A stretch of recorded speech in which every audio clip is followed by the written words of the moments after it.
नया शब्द जो उच्चारण हुआ, धर्म क्षेत्र कुरुक्षेत्र। तो कुरुक्षेत्र को ये धर्म क्षेत्र क्यों कहा गया, ये समझने के लिए गणेश जी को रुकना पड़ा। दूसरा जो कहा कि पांडु पुत्र और मेरे पुत्र के बीच में क्या हो रहा है, उसका वर्णन करके बताओ। तब गणेश जी को ये भी समझने के लिए रुकना पड़ा, एक ही परिवार के लोग हैं, कुरु परिवार है, एक ही परिवार के लोग होने के बावजूद भी धृतराष्ट्र ये क्यों कहता है कि मेरे पुत्र और पांडु पुत्र के बीच में क्या हो रहा है, भावार्थ क्या।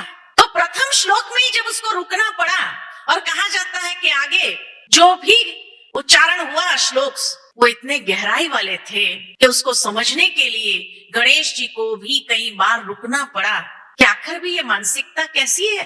भावार्थ ये कि आज से 500 साल पूर्व भारत की जो संस्कृति थी, उसमें एक गांव पूरा ही परिवार के भांति रहता था, तेरे मेरे का भाव नहीं था। किसी के घर में अगर कोई चीज की आवश्यकता होती थी तो पूरा गांव उसकी मदद करने के लिए पहुंच जाता था, ये मानसिकता थी। एक परिवार के नाते से रहते थे सभी, गांव के बच्चे हमारे बच्चे हैं, ये भावार्थ था, ये भावना होती थी सबके अंदर।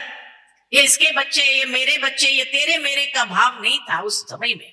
आज से 500 साल पूर्व भी ये भारत की संस्कृति थी।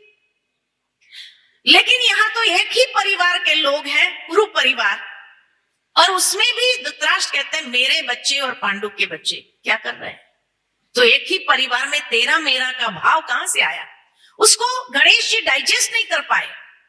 क्योंकि 5000 साल पहले जब ये लिखवाया था, तो सोचो जब 500 साल पूर्व ऐसी मानसिकता नहीं थी, तो 5000 साल पूर्व ऐसी मानसिकता कहां से आएगी। इसलिए वो उस बात को समझ नहीं पाए कि ऐसे कैसे हो सकता है कि एक ही परिवार के लोग होने के बावजूद मेरा और तेरा। यह स्पष्ट करता है कि आज से 5000 साल पूर्व वर्तमान समय को महर्षि वेदव्यास जी ने देखा था, जहां आज एक परिवार के अंदर 2 बच्चे होते हैं, और अगर माता पिता एक बड़े बच्चे को कहता है ये तेरा छोटा भाई है, तुम अपने खिलौने उसके साथ शेयर करो और खेलो उसके साथ, तो वो बड़ा बच्चा क्या करेगा, मेरा है, ये मेरा है, मैं नहीं दूंगा, मैं उसके साथ नहीं खेलूंगा, उसको अलग लाके दो, कहते हैं ना। तो ये आज की मानसिकता है, तेरे मेरे की भावना, अपनेपन की भावना नहीं, तेरा और मेरा। आज एक छोटे बच्चों में भी जब तेरा और मेरे का भाव होगा, इसीलिए कहा कि आज से 5000 साल पूर्व वर्तमान समय को देखा था कि ऐसी मानसिकता वाले लोग होंगे जहां तेरे मेरे का भाव होगा, और तेरे मेरे के भाव होने के कारण लड़ाई झगड़ा स्वाभाविक है।